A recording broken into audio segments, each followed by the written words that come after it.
Hello friends, welcome to study with Syeda. आज का जो टॉपिक है हमारा वो है कसीदा।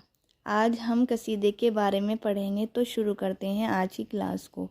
अगर आप चैनल पर पहली बार आए हों तो चैनल को सब्सक्राइब करना ना भूलें और बेल आइकन प्रेस ज़रूर कर लें, जिससे आपको आने वाली वीडियोज़ की नोटिफिकेशन मिलती रहे।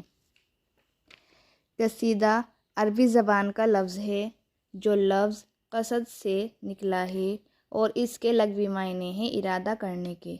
इस्लाह में कसीदा उस नज़्म को कहते हैं जिसके पहले शेर के दोनों मिसरे और बाकी अशार के दोनों मिसरे हम काफिया और हम रदीफ हों।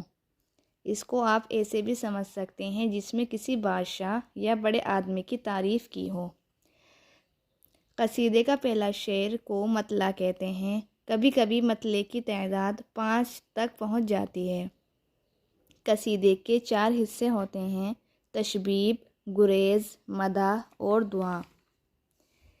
कसीदे का पहला हिस्सा तशबीब कहलाता है। इसमें शायर इश्क की बातें करता है और जिनका कसीदे की बाकी नज़्म से कोई ताल्लुक़ नहीं होता।